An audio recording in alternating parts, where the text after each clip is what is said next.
listening to the home of cool, irreverent, and entertaining talk, right here on LA Talk Radio. You're listening to The Art of Love with your host, Lucia, right here on LA Talk Radio.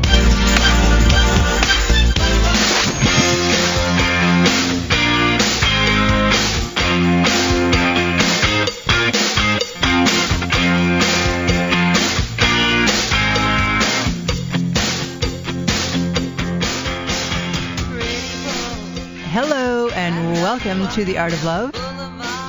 My name is Lucia. I'm your host and a dating and relationship expert, and I'm here to entertain, educate, and enlighten you about love, dating, and relationships, take your live calls, answer your emails, and speak to authors of books which I find interesting.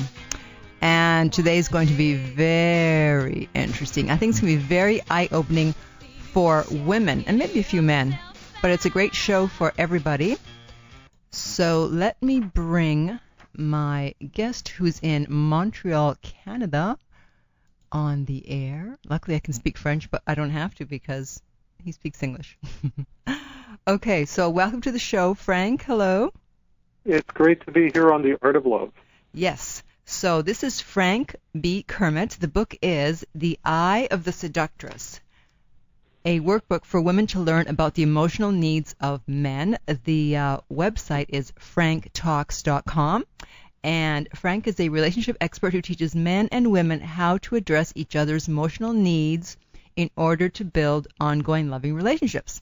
He's the author of numerous books and audio products, produces and hosts an internet radio show, runs an online relationship advice forum, and also runs Frank Talks, Frank Advice columns in magazines and websites. So how did you come to write this book? Well, it all started with the idea that I had been focusing so much on teaching men to address the emotional needs of women. And when people kept asking me, what about the emotional needs of men? I didn't have an answer for them right away. I ended up in a coffee shop in Toronto with a very good friend of mine, and he kept pressing me, come on, Frank, what are the emotional needs of men? Now, as a man, I know them instinctually. I feel them. When my emotional needs are being violated, I know, but I wasn't able to articulate it. Mm-hmm. So I went to the model that I had developed on the emotional needs of women. And then I figured, okay, what would be the counterpart for a man? How would it be different? How would it be similar? And that's how I came up with the emotional needs of men. The idea is that if you truly want to seduce a man, you want to get a man's commitment. It's pretty easy to get a man sex. All you have to do is offer it to him, and that's it. If he's a hot-blooded male and you're decently attractive, you'll get sex. Women don't struggle just to get sex. They struggle to get commitment. And that's what this book is designed to help them do. Yeah, because I have to tell you, when I first saw the subtitle about, the emotional needs of men, I sarcastically thought to myself, what? Men have emotional needs? And a lot of guys feel that way, too. They don't see themselves as emotional beings. But all of the decisions that they make when it comes to relationships are emotionally motivated. We just don't articulate them as men. And that's what I set out to do with this book, to give men the language so that they could communicate exactly what it would take for a woman to earn that man's commitment. Yeah, because, I found it very eye-opening, and I think it's going to take women's understanding of men to a new level, because society teaches women, just be sexy and you'll get the guy, and all he wants is sex, but then they don't understand what went wrong when they give him the sex, but they didn't get the guy. Exactly, because men and women are different. The act of sex for a woman is a means to address all of her emotional needs in the most efficient way possible. That's why when a woman has sex with a guy, she's more likely to start developing romantic feelings for him. For men, it's different. The act of sex for men is an emotional need. And if that's all you're giving him, it's not going to be enough to make him commit to you, but he's more than ready to keep having sex with you. Right. It's almost like the food group, like you're only giving him one of the food groups. Exactly. So he's kind of starved in the other areas. You know, we talk a lot about being a touch-starved society for people who are afraid to reach out and make physical contact. I think there's a lot of men out there who are emotionally starved. And they don't know that that's a bad thing because as men, we're taught not to be emotional, and that transfers to not to have emotions at all, which is just unhealthy. Right. Okay, so let's get to these 10 needs, and I love the way you have the chart at the back of the book that you said to cut out and carry with you. It's like, what am I supposed to do? Like, look at this and go, okay, I got to make sure what am I supposed to do with the list? I love it, though.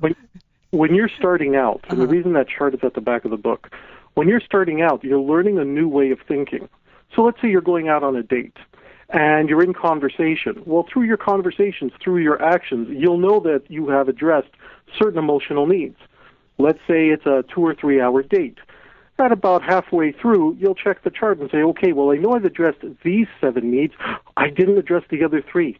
And then you might go into a story or lead the conversation to something where you can talk about how those 3 emotional needs are things that you can do and you can address. Ah, okay. So when you go to the restroom to touch up your nose, powder your nose, bring the list and check it.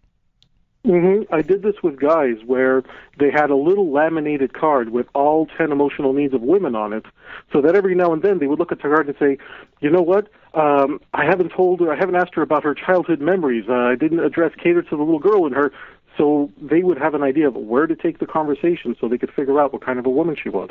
Wonderful. Okay, good. I'm going to cut this out and carry it too. All right, so let's just quickly go through the list.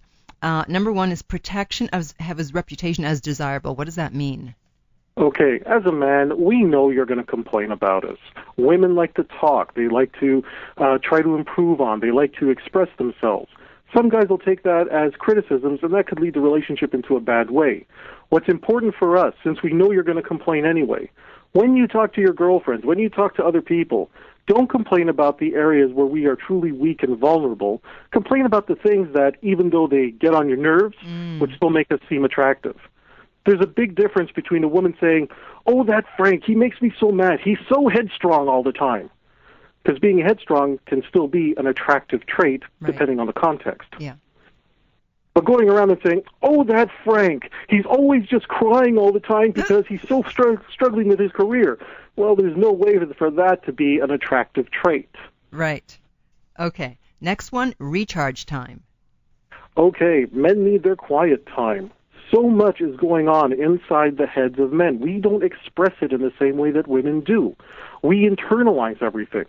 And the only way that we're going to make sense of the world is we need our quiet time to go out and do something fun that keeps us.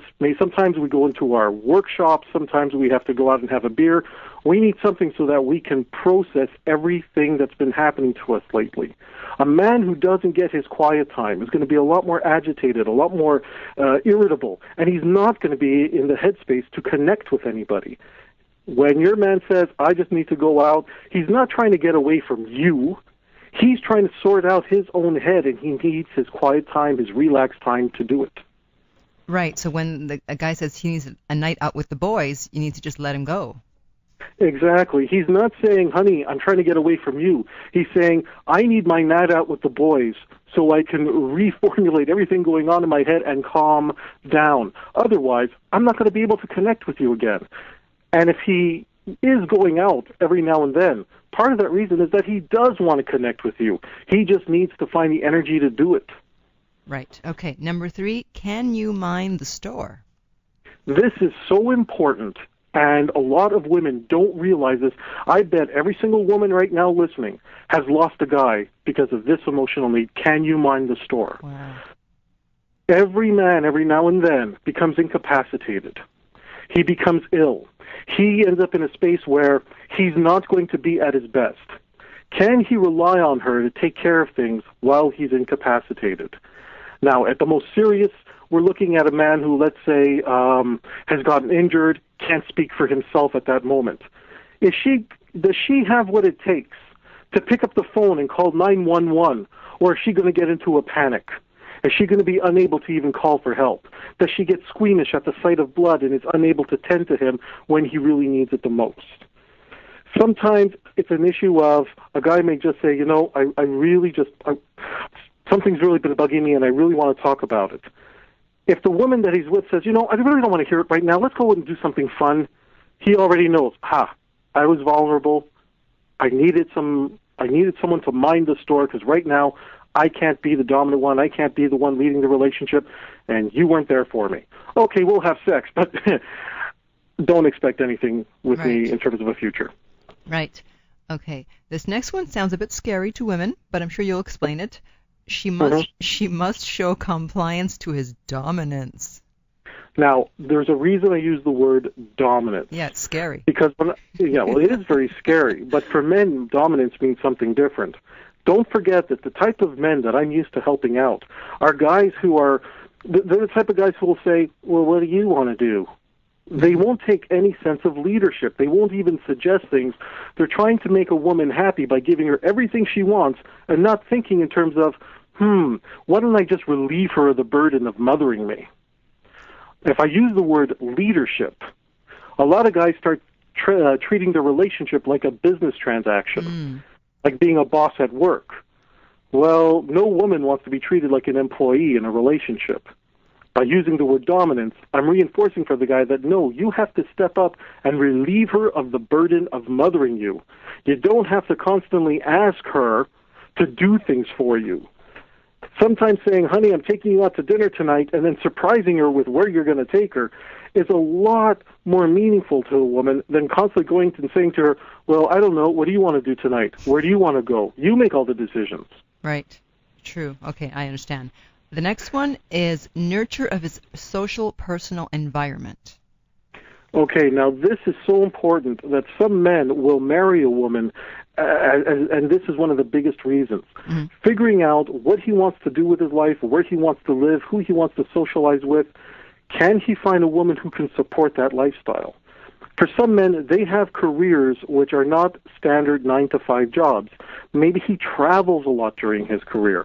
Maybe his career requires him to, socialize with people that have certain expectations. Can she handle that environment? Can she handle those pressures? I think there's a couple of TV shows right now about the wives of professional athletes and the politics involved in that. That's an example. Can she nurture his social, personal environment? If he wants to have a family, can she be the type of woman who also can support that kind of family? If he is a starving artist, can she be the type who will support his creative endeavors, understanding that financially they may struggle, maybe she has to help bring in some money? Once a man finds a woman who can support his lifestyle, his future, she has a very good chance of becoming his wife, even if she's missing out on some of the other emotional needs. Okay, and just to clarify, when you say support his lifestyle, you're not talking financially. No, I'm talking emotionally. I'm talking personally. Can she be there? Can she handle it? Sometimes it may not even be, for example, if we take the man who is traveling for a living, he has to know that his home base is going to be taken care of, that the bills are going to get paid when they come in, even if it's his money, that it's going to get taken care of. If he's not around to check in on his kids when they're coming home from school, that she may be there to do that. Figure out what kind of a lifestyle he wants, and then see, as a woman, if you can support that lifestyle, not necessarily financially, but in all areas, emotionally and mentally as well. Okay. The next one is be the secret keeper. I can't tell you how many times women have failed this test, even when I've tested them with it. And I'll start off with, tell me one of the nastiest little secrets about one of your friends. If she tells me, I know that I can't trust her with my secrets. Well, that also means then I can't trust her with my bank account, I can't trust her with my future, and I certainly won't trust her with my heart. So I'll just have sex with her if I like her enough. But that's about it. Okay. Number 7 is put us, the couple, first. One of the things that I teach women is to beware their friends. Long term, women's friends, as great as the support they are, can also influence them to turn on their own families. This is why put us, the couple, first is so important for a man. He wants to know that if he makes that kind of emotional investment in her, that it's going to be reciprocated, and she's not going to turn around and say, well, you know, my friend said this, and I don't think our relationship is good. Well, the two people who need to decide whether or not the relationship is satisfying are the two people in the relationship by their own standards, not by any outside forces. Right. Okay, next one is sex. Give him the sex he wants. Now, for sex, depending on the man, this could be so important. It can make up to 25% of the reason he will choose a woman to marry. Wow. Now, remember I was telling you earlier that sex is different for men and women. The act of sex for women addresses her emotional needs, all of them, at one instance. For a man, sex is an emotional need. Men can only have oxytocin released in their brains through two methods: long embraces and sex. We don't get that wonderful chemical going on our brain in any other way. That's why sex for a man is an emotional need. We have an emotional response to sex. We don't necessarily get attached to who we're having sex with. It's an emotional response within us. And if your man has a particular sexual fetish, make sure that you satisfy it, because if you don't, since it's an emotional need for men, he'll likely go elsewhere to get it. But will he marry someone who doesn't satisfy that fetish?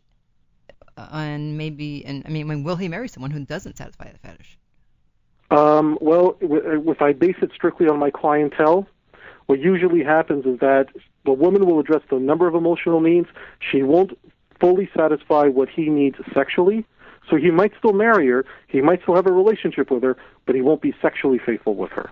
That's what I was going to ask, actually. That's what I was trying to say. That's what I figured. Okay. Number 9 is penis identity, his own self-image of a man. Okay, now here's where it gets a little tricky, because this is very subjective. Every man has a different opinion as to what it means to be a man. And she needs to show an understanding of what being a man is for him. So we'll take two examples here. One guy defines being a man as making a lot of money. If he makes a lot of money, then he's a real man. Another man will define himself as a man spends time with his kids instead of more hours at the office. Both of them are right, because they both have an individual definition of what it means to be a man. Mm-hmm. The woman must, when she's entering into a relationship, find out what he believes being a man is and whether or not he can live up to that. And she has to respect him for it.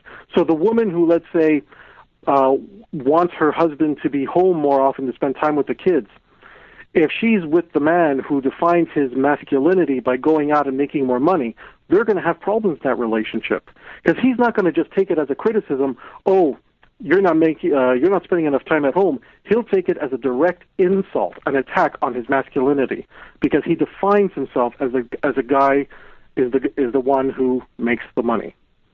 And would the woman find out how he sees himself as a man by looking at what his priority is?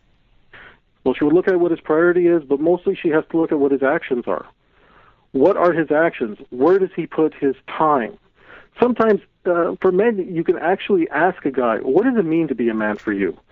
He may not have ever thought about it, but he might say, well, a man is responsible for such and such role in the relationship. This is getting harder and harder for men to even define, as the gender roles are changing in North America. So if you can find a guy who has a pretty good idea of what it means to be a man for him, hold him to his own standards. Mm-hmm. Okay.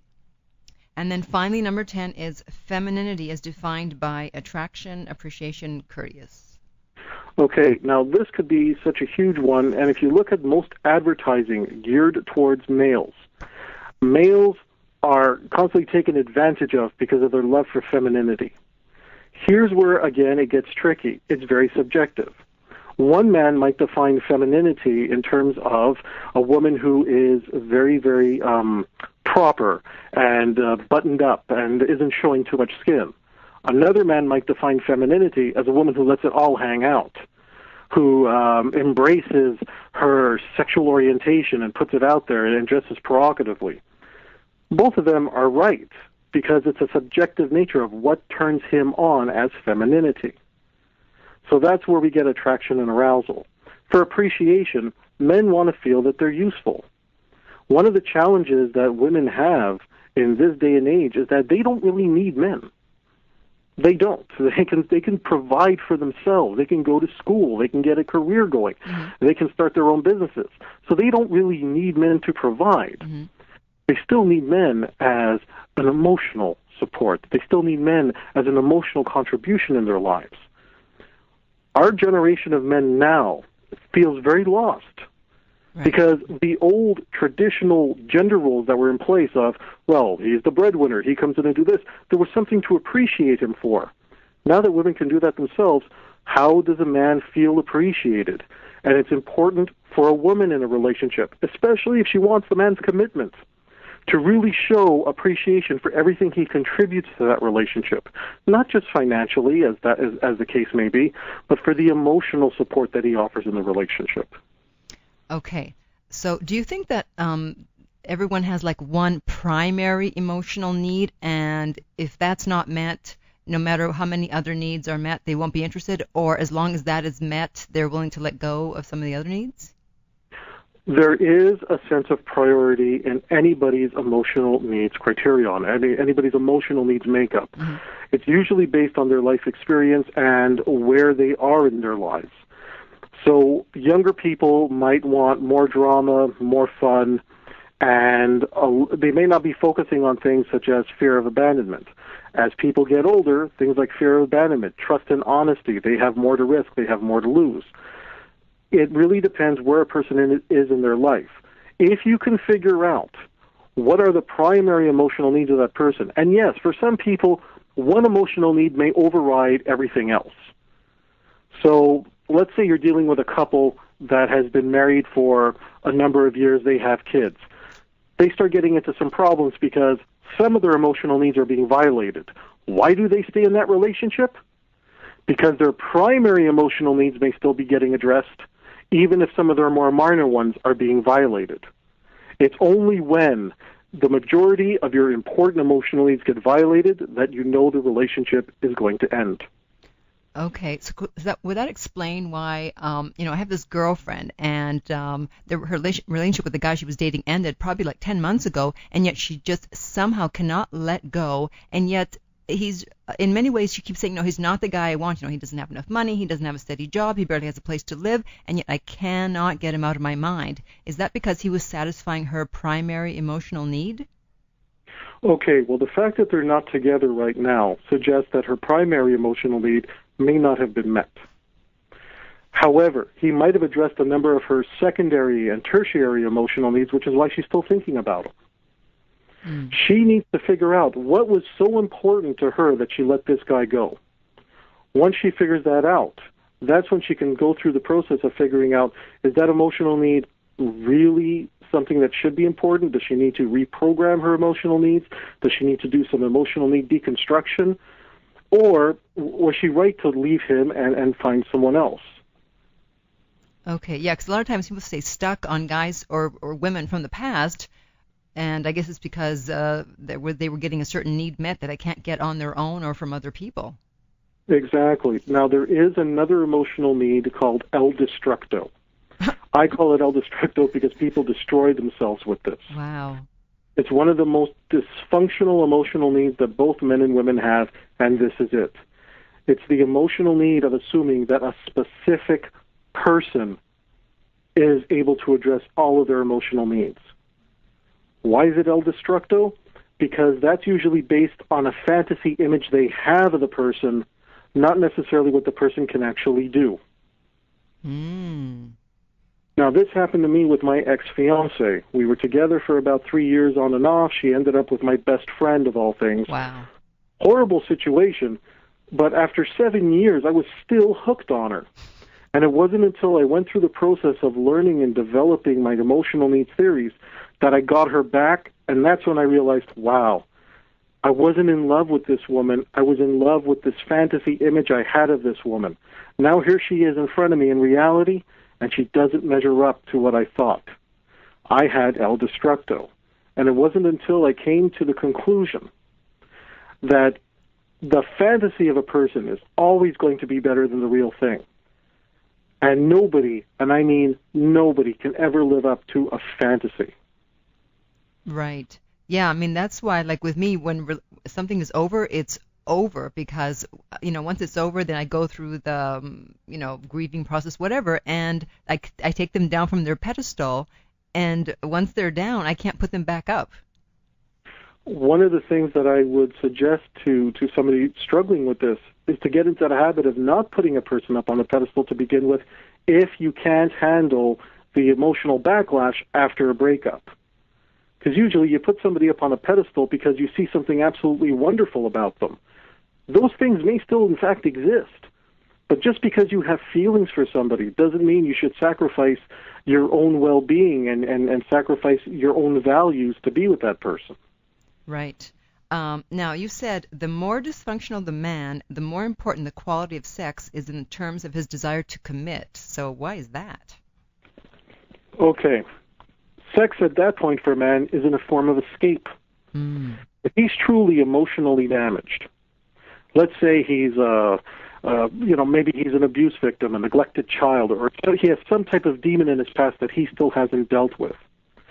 Because of the oxytocins that are released in the man's brain, sex can become a form of escapism. The more dysfunctional he is in life, the more he needs to escape. And if he finds a woman that gives him great sex, even if the relationship is lousy, the great sex becomes his means of escapism. And that's why it becomes even more important to him to have a woman who's giving him great sex in order for him to commit. Unfortunately, those relationships don't last long term because either at some point he heals his demons, he gets rid of it, or his need for escapism completely takes over, and what she's willing to offer him might not be something she's even comfortable with. Okay, got it. Okay, and what about, you said the only man that will fall in love with a woman as a direct result of having sex with them is a man that has adopted the emotional needs of a woman. Okay, because men and women have different emotional needs, the act of sex is great to address the emotional needs of a woman in a most effective way. When a guy falls in love because of the sex, it means that he may have some of the emotional needs of women that long-term will turn him very unattractive to a woman. So that the guy who's great and wonderful right now, in about 5 years from now, she's wondering, why did I ever hook up with this guy? What has he turned into? He hasn't turned into anything. He was always like this. She didn't see it for what it was. Ah, so then it's a good, because women always think, oh, I'll have sex with him and then he'll fall in love. So actually it's a good thing when a guy doesn't fall in love just because of the sex. No, because the fact is, if he's only falling in love because of the sex, that means that the next woman who can seduce him during, let's say, you're involved in a relationship with a man, and you're going through a rough patch, as all relationships do. Some other woman seduces him. She figures she wants him. She'll have sex with him. If he's seduced by the sex, he will abandon her eventually. Right. So we want men who are not going to fall in love just because the sex is great.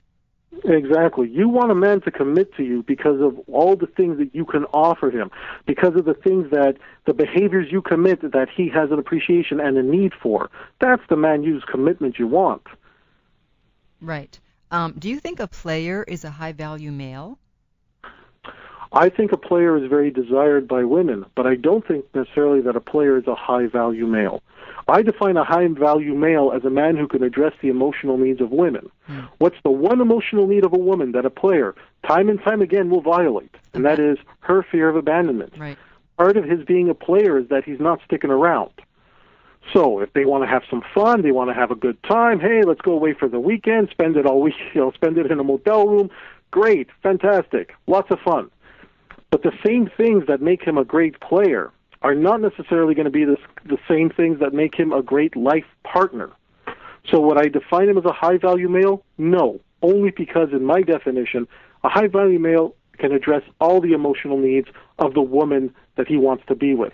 And if he's violating fear of abandonment, there's always going to be that one thing. When I counsel guys, some of the guys I counsel are they can go out to a club, they can pick up, they can get laid. But whenever they meet a girl that they say, wow, I want to make her my girlfriend, I think I could build a future with her, she doesn't take him seriously. And she can't because he's such a player. So he'll try to do player-like things with the girl that he figures, this will get her more into me, and it turns her off completely. He's lost. He doesn't understand why. And this is the reason. And is it possible to turn a player around? It is possible to turn a player around, provided that, one, he's got some healthy emotional needs to begin with, he doesn't use sex as a form of escapism, then maybe you can turn that player around. It really comes down to the fact of, can this woman make the guy feel so respected that he develops a bonding trust with her? Let's not confuse bonding trust with trust. The fact is, most women out there are trustworthy. Most women out there, you can trust them to be a relatively good person, relatively honest. They don't steal. They don't commit acts of violence. But that's not what's necessary to get a commitment. To get a commitment, there has to be a bonding trust relative to what the guy's most important emotional needs are. And as long as a woman addresses the emotional needs for that guy, and he's capable of, well, I'm assuming we're talking here about monogamy when we talk about a commitment. Mm-hmm. Assuming he's capable of monogamy and his emotional needs are being addressed for that, then yes, it is possible to turn him around. Except that I don't see it as turning the guy around. I see it as appealing to what he needs on an emotional level and having him respond to it. Ah, okay. Now, what about, women, especially beautiful women, they often hear that, guys are intimidated by them. They don't want to come up to them. And so they get, they don't have as many guys hitting on them, et cetera, as you would think, because a lot of guys are intimidated. So what's going on with those guys? Are they low-value males? Do they have low self-esteem? I would say they are. Let's assume that the guy wants to be with a girl who's very attractive, but he doesn't have it inside him to even approach her, to even go after her. Well, yeah, that's a low-value guy because he's not the type to go after what he wants. He'll just take what he can get. And I agree with you. There's a lot of very beautiful women out there that are some of the most lonely women on the face of the earth. Mm-hmm. And my heart goes out to these women because they do have a lot to offer. But I think they're using the wrong bait. Because the only guys that they're going to get to approach them when they go out of their way to make themselves extra attractive, some of these women are naturally beautiful, and they don't need the extra touch-ups. The only guys they're going to attract are the guys who will come around and say, hey, I like myself a lot, and I just want to have sex. This is great. For these women, I would say don't focus on making themselves look even more attractive, because you're using the wrong bait. You'll be just turning on a lot of guys, but the guys who you might want to build a relationship with are the guys who are going to respond to some of the behaviors. Focus on those behaviors and learning to communicate those. Are you saying? Go ahead. Are you saying the behaviors that addresses emotional needs? Exactly. Let's take a specific example here, okay? Mm-hmm. Really pretty girl is sitting in the park. She notices that there's a guy noticing her, and she has made extra efforts that day to put out some feelers so that she can get at least a lot of glances, a lot of attention. She sees that the guy is not approaching her. Now, she can rationalize and say, okay, that's a low-value man, so I'm glad that he's not approaching me at all. Except that she's being so rarely approached now that she's ending up alone. And the only guys approaching her are the real creeps that she doesn't want to be with anyway. Mm-hmm. Change the bait. Maybe they don't put so much attention into your appearance. Maybe instead of getting everybody to look at you, because at that point she's seeking more attention, maybe at that point dress down a little bit. Look at the guy who is shy that you would like to approach. Smile. Let him know that he's not going to get blown off. A lot of these guys who are really shy with women, and I know because I used to be with them, all they're remembering is all the times they actually approached a girl, were a little socially awkward, and got massively rejected. Mm-hmm. One of my own experiences in high school, very first high school dance, there was a girl in class that I got along with very well. We were friends. We always laughed and joked. High school dance, I went up and asked her to dance. She said no. She said it for her own reasons. Maybe she was shy. Maybe there was something wrong, but she said no. At that point, an entire circle of guys came up to me saying, oh, my God, Frank, you're the only guy here who asked a girl to dance. You got turned down. I can't believe it. And then they just crowded in on me. Part of the excitement was just I had the cojones to go out there and actually ask a girl to dance. But I remembered that rejection so severely. So when a guy doesn't approach you, it isn't because you're not pretty enough. And it may be because you're too pretty and you're intimidating. It's because he doesn't want to go through rejection either. So look at him, make eye contact, smile, nod your head, hello. Now, if he still doesn't approach you after that, then you know he's a low-quality man. If he approaches you after that, okay, he was shy. Well, you know what? Shy guys are actually kind of decent. Find out what other emotional needs he can address. Maybe he just needs the nod, and then once you're dating, he'll actually take the leadership in the relationship, and you don't have to mother him. Right. Okay, great. And what about, the opposite. What about guys who are like approach women that are out of their league because, attractive women, when guys approach them and they're out of their league, they're like, why are you even talking to me? I know a lot of guys who have gotten that line, why are you talking to me? And I got to tell you, in my philosophy, nobody's out of anybody's league, because it's not about what a person looks like, it's about the emotional needs that can be addressed. Yes. So this is why sometimes you will see a very beautiful-looking woman with a guy who will you're trying to figure out, okay, that guy must be rich because there's no way that he could actually get out there and do this. The reason they're together is because they each address each other's more important emotional needs. Yes. I've had this happen to me, actually. I was at a conference. I met one of the girls at this conference, very young, attractive-looking woman, and we just ended up spending the day together. Now, I am a big, heavy guy. This is an absolutely young, petite, beautiful woman. And I remember walking down the streets of Montreal so many years ago doing this. The faces on the couples who saw us thought for sure, and I even you could just see the disbelief of, why are they together? Uh-huh. And being on the receiving end of that, it's not necessarily a pleasant feeling. But you figure, well, I'm enjoying myself, so to heck with them. Nobody is out of your league if they can address your emotional needs. If you go into the alternative communities, let's say BDSM and fetish lifestyles, there might be things that one person needs that the other can perfectly address in terms of what type of sex they may need, what type of sexual orientation they need fulfilled.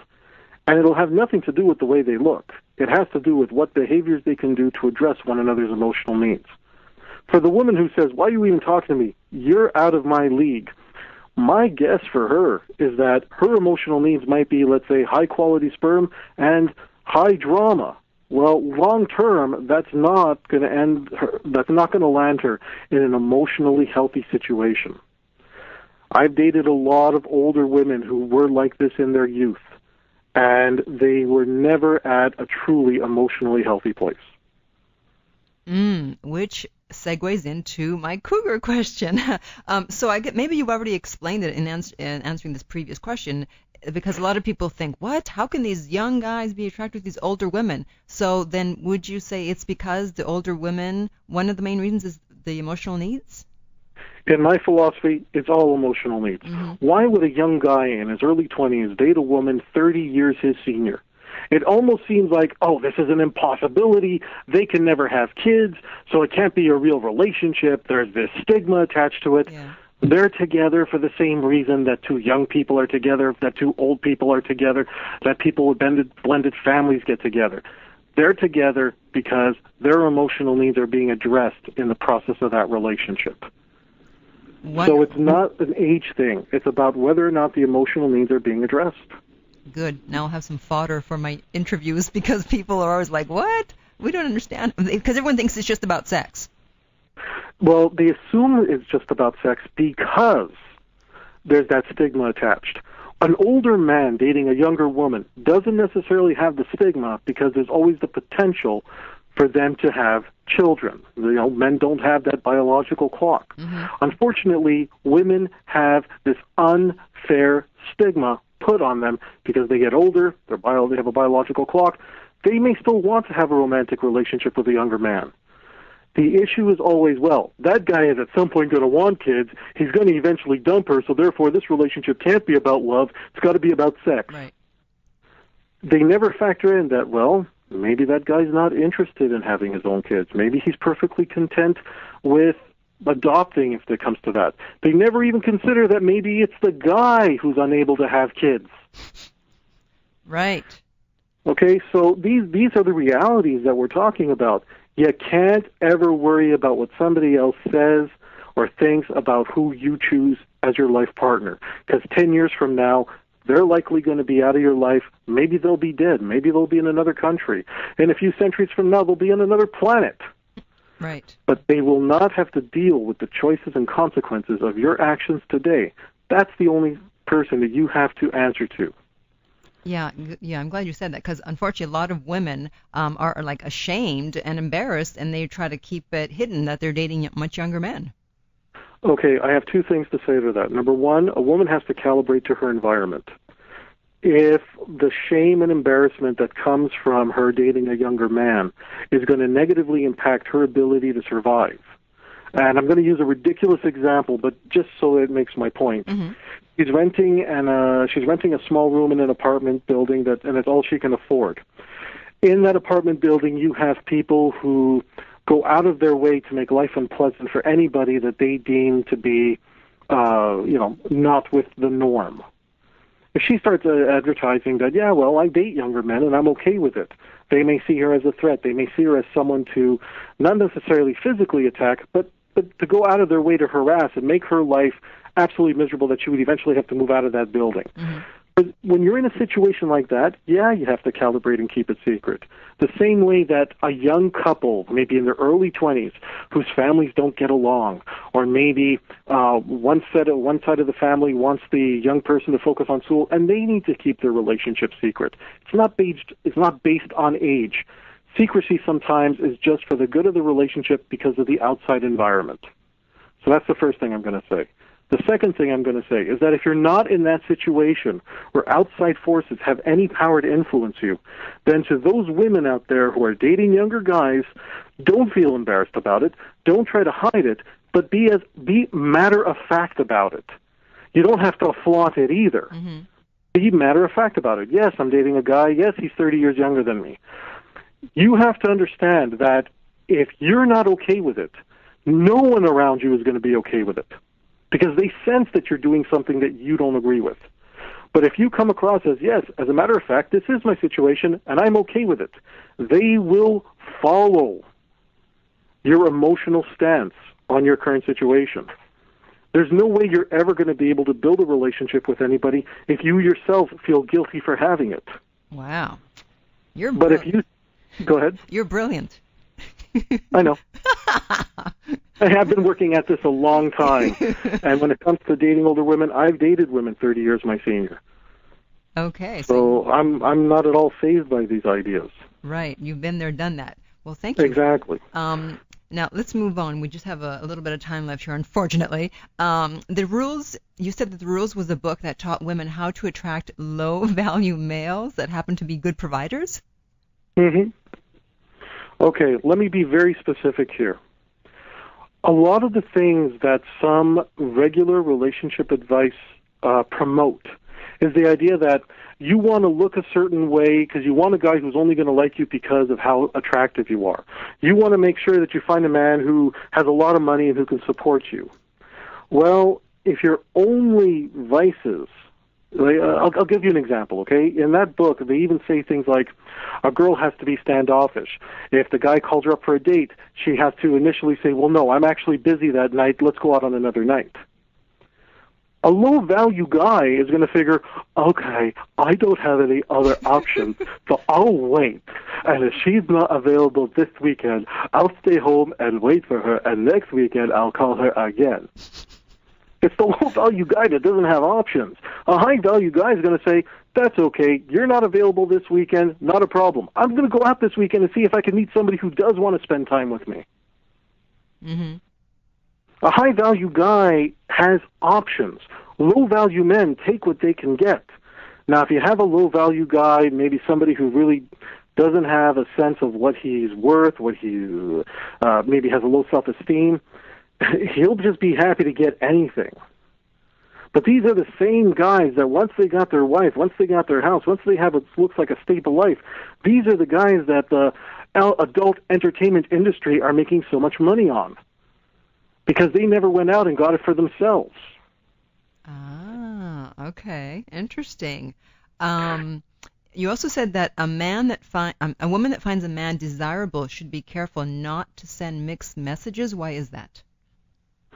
Sorry, could you repeat the question, please? Yeah. A woman that finds a man desirable should be careful not to send mixed messages.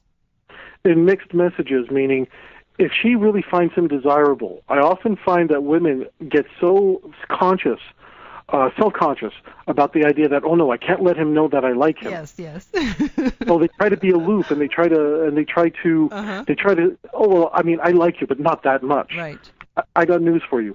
The low-value man, the one who says, okay, you don't like me now, but maybe you'll like me later, so I'll stick around and tolerate you making me feel rejected. That's the low-value guy. That's the guy I used to be. You ask out a girl in college, she says no. You try to ask her out 3 weeks later because you figure maybe she's changed her mind. That's not a high-value man. The high-value man says, well, hey, you were giving me, on the one hand, you were telling me that, you gave me the sign you were into me, and now you're kind of blowing me off. I don't need this in my life. I've got other options. I would rather lose you and take my chances and meet 3 new women next week because I'm a social guy, and have one girl there say, wow, I really like you. Let's talk some more. You want us to go out for coffee later? Mm-hmm. That's the woman who's going to get my commitment, and hopefully sex too. But she has a shot at getting the commitment later. Right. Okay. And also, you said the most dangerous emotional need of men is their need for femininity. It is their most dangerous need. It's so subjective. But a guy would end up losing all of his money when a woman acts feminine with him. He can be taken advantage of and manipulated. Like I said earlier, almost all of the advertising aimed at men tries to exploit his love of femininity. Mm-hmm. And a man is so susceptible to this. It's okay. There was once something here that happened in Montreal. There were billboards. I think it was advertising either women's lingerie or some form of music or something. And the overall image was a pair of breasts in a black lace bra. Mm-hmm. And they were placing these particular billboards in strategic places. It was causing accidents because a guy sees that billboard, says, oh, look, cleavage. He ends up staring at that, not looking at the road, causing accidents. Right after that, there was a small protest by women who were going around putting stickers on all these billboards, and it said, stop looking at women's breasts. Well, if I could, I would, but I'm a guy. And that's what I like. Uh-huh. Let me be clear. That's what I respond to. Right. It's not a conscious thing, If I see a pair of breasts just hanging out there, I'm going to stare. Hey, they're breasts. Then wait. I better concentrate on the road again. It's not what I like. It's what I respond to. That is the power of femininity on the male. Mm-hmm. But now, let's look at guys who I call emotional cookie men. Okay. These are guys who are in love with a particular girl, and the girl is very nice to them, makes them feel appreciated, and she gets him to wash her car, pay for her bus pass every month, but she will never date him. Mm-hmm. Why would a guy tolerate that kind of disrespect? She takes his bus pass, takes money to buy a bus pass. She says, oh, I really need some help. Can you do me a favor? Oh, you're so sweet. You're so wonderful. She's very pretty. She shows him appreciation, and she's acting very courteous and nice. But she's not giving him anything else. She's not addressing any of his other emotional needs. He'll allow himself to become a sucker if his emotional need of femininity is his most important one. Yeah, that's what we call a doormat. Bingo.